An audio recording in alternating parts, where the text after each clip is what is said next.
எல்லோருக்கும் வணக்கம். வெஜ் ஹைவ் சேனலுக்கு உங்களை அன்புடன் வரவேற்கிறேன். இன்னைக்கு நம்ம பார்க்க போறது என்னன்னா, ஒரு கொழுக்கட்டை தான். மில்லட்டில் ஒரு கொழுக்கட்டை செய்ய போறோம். இனிப்பு கொழுக்கட்டை. அதாவது மில்லட்டே ஆரோக்கியமானது. அதோட நாட்டு சக்கரை, தேங்காய் எல்லாமே ஆரோக்கியமான பொருள்களை வச்சு ஒரு கொழுக்கட்டை செய்ய போறோம். இதுல முக்கியமான விஷயம் என்னன்னா, கொழுக்கட்டையை நம்ம பலா இலையில வச்சு வேக வைக்க போறோம். அந்த பலா இலையோட மருத்துவ குணங்கள் எல்லாமே கம்பு கொழுக்கட்டையில நமக்கு தேவையான சத்துக்கள் கிடைக்க போகுது. வாங்க நம்ம பலா இலையில் செய்த கம்பு கொழுக்கட்டை எப்படி செய்யலாம் அப்படிங்கிறத வீடியோக்குள்ள போய் பார்க்கலாம். வாங்க.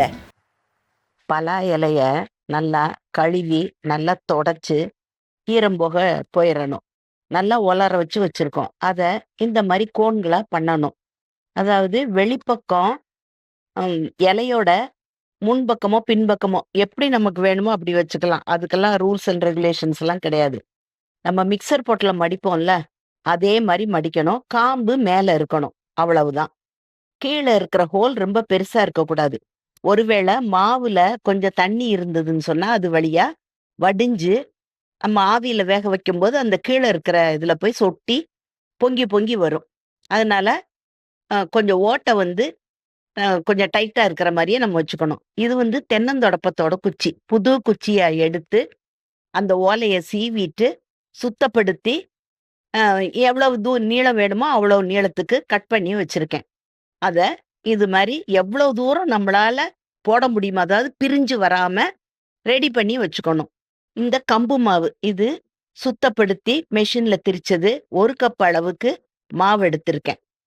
அதை நல்லா சட்டியை காய வச்சுட்டு அதுல வறுத்துக்கலாம். வாசனை வரணும், சூடு வரணும், கருகிடக்கூடாது, ப்ரௌனாவும் ஆயிடக்கூடாது. கலர் மாறாம கொஞ்சம் வாசனை வர்ற அளவுக்கு நம்ம வறுத்து எடுத்துக்குவோம். தொட்டு பார்த்தீங்கன்னாலே கொஞ்சம் கை பொறுக்கிறத விட கொஞ்சம் சூடா இருக்கும். நல்லா வாசனை வரும், கம்போட வாசனை. இந்த வறுக்கிறதுனால அதுல லேசா கசப்பு தன்மை இருக்கும், அது போயிரும். அதோட மணமும் கூட கிடைக்கும். நம்ம பொதுவாவே கொழுக்கட்டைக்கு எல்லாத்துக்குமே வறுத்த மாவு தான். அரிசி மாவோ கேப்ப மாவோ எதுனாலும் நம்ம அந்த மாதிரி தான் வறுத்து தானே பண்ணுவோம். அதே மாதிரி தான் இந்த மாவு. இதுல தண்ணி தெளிச்சும் பண்ணலாம், சும்மா வரட்டு மாவை வறுத்தும் பண்ணலாம். அது நம்ம பிரியம்தான். எது உங்களுக்கு பிடிக்குதோ ரெண்டையும் பண்ணி பார்த்துட்டு எது பிடிக்குதோ அதை நீங்க செய்துக்கலாம். இப்போ வறுத்த மாவு நல்லா வாசனை வந்துருச்சு, சூடும் வந்துருச்சு. ஒரு பாத்திரத்துல நம்ம எடுத்து மாத்தி ஆற வச்சிட்டோம். இந்த நேரத்துல தண்ணி நம்ம எவ்வளவு மாவு போட்டோமோ அந்த அளவுக்கு தண்ணியை விட கொஞ்சம் கம்மியாவே போதும். தண்ணி கொஞ்சம் கூட வச்சுக்கோங்க. கொஞ்சம் கொஞ்சமா ஊத்தி நம்ம பார்த்துக்கலாம். இப்ப இதுல சர்க்கரை, நாட்டு சர்க்கரை சம அளவு போடுங்க. உங்களுக்கு இனிப்பு கூட கொஞ்சம் வேணும்னா உங்க வீட்டுக்கு தகுந்தாப்புல போட்டுக்கலாம். அதனால ஒன்றும் தப்பு கிடையாது. சாஃப்டா வர்றதுக்காக கொஞ்சமா நெய், 1 டீஸ்பூன் அளவுக்கு நெய் விட்டுருக்கோம். இப்ப இது கரையட்டும். இதுல பாகுபதம்லாம் பார்க்க வேண்டியதுல. மண் இருக்கும்னு நினைச்சீங்கன்னா வடிகட்டிக்கோங்க. கொஞ்ச நேரம் கரைஞ்ச உடனே வச்சிருந்தீங்கன்னா மண்ணு அடி தங்கிரும். அதை சேர்த்துக்கலாம். இப்ப நல்ல தேங்காய் பூவை பூந்துருவலா துருவி மாவோட சேர்த்துக்கிட்டோம். அதோட 1 சிட்டிகை அளவுக்கு உப்பு சேர்த்துக்கலாம். ஏலக்காய் சேர்த்துட்டு நல்லா ஆறிடுச்சு மாவு. இந்த நேரத்துல நம்ம சர்க்கரையை கரைச்சி வச்சோம்ல, அதை கொஞ்சம் கொஞ்சமா எடுத்து ஊத்தணும். மொத்தமும் ஊத்திடக்கூடாது. ஏன்னா சர்க்கரை இது எந்த மாவுக்குமே ஒரு மாவுக்கு ஒரு மாவு வித்தியாசப்படும்.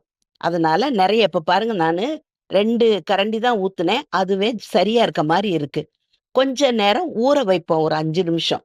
அப்ப இது நல்லா இழுத்துக்கிறோம், கொஞ்சம் கெட்டித்தன்மை கொடுக்கும். ஏன்னா ஊறும் இல்லையா, அந்த கம்பு மாவு இந்த பாகோட சேர்ந்து ஊறும்ல.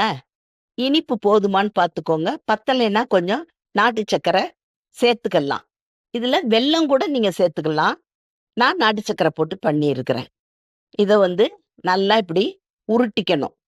நம்ம ஏற்கனவே பலா இலையில கோன் மாதிரி செய்து வச்சிருக்கோம்ல இலையில, அதுக்குள்ள போடுற அளவுக்கு மாவை உருட்டிட்டு உள்ள நல்லா அமுக்கி விட்டுக்கலாம். இந்த மாதிரி எவ்வளவு பெரிய கொழுக்கட்டை வேணுமோ அந்த அளவுக்கு. ஒரு சிலருக்கு கடிச்சு சாப்பிட்றது பிடிக்காது, அவங்க ஒரு வாயில போடுற மாதிரி சின்னதா செய்வாங்க. ஒரு சிலருக்கு நல்லா பெருசா இருந்தாதான் பிடிக்கும். அது மாதிரி உங்களுக்கு எப்படி வேணுமோ அந்த மாதிரி செய்துக்கோங்க.